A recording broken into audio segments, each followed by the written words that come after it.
大家好，我是小颖。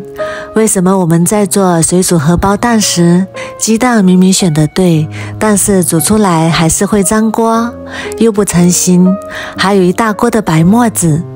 其实是我们多做了一个多余的步骤。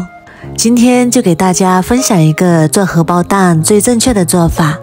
保证这样煮出来的荷包蛋不散开，不粘锅，也没有白沫子，吃起来老嫩适口，个个圆润又漂亮。首先，我们根据自己家的人数准备适量的鸡蛋。我们在选鸡蛋的时候，一定要选这种表皮摸起来比较粗糙的，这样的鸡蛋才比较新鲜，里面的蛋清和蛋黄不容易分离，煮出来的荷包蛋才会比较完整。也可以像我这样给它摇晃一下，如果里面有响声，就说明这个鸡蛋不新鲜了。然后再往鸡蛋里面加入一小勺盐，再倒入适量的清水，把鸡蛋表面的粪便和脏东西给它清洗干净。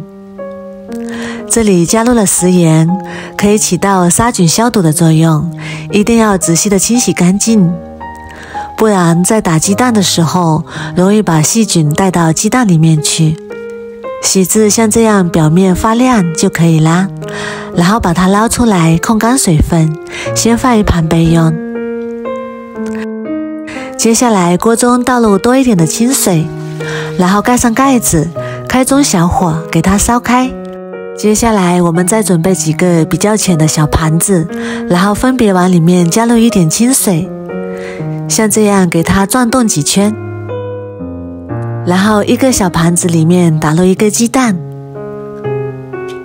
这时候锅里的水也已经烧开了，这时候我们先把火关掉，等到锅里不冒泡的时候，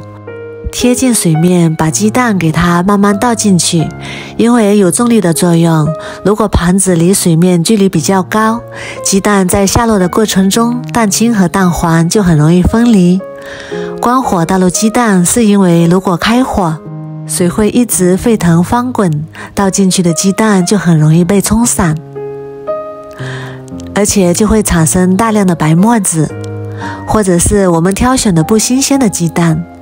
那样的话直接就冲成一锅蛋花了。看到鸡蛋定型之后，盖上盖子，再焖1到2分钟。时间到了，我们打开看一下，白色的蛋清就像蚕宝宝一样，已经完全裹住了蛋黄。现在这个荷包蛋已经完全凝固成型了。如果喜欢吃弹性的朋友，像这样就可以了。如果喜欢吃熟一点的，我们再继续盖上盖子，开最小火给它煮3分钟左右。3分钟之后，煮出来的荷包蛋不老也不嫩。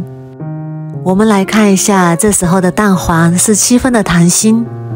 这时候的荷包蛋口感是最好的，又香又甜。然后给它翻动一下，就可以关火了。像我这样煮出来的荷包蛋又鼓又完整，而且个个圆润又漂亮。这样做出来的荷包蛋好吃好看，大人和小孩都喜欢。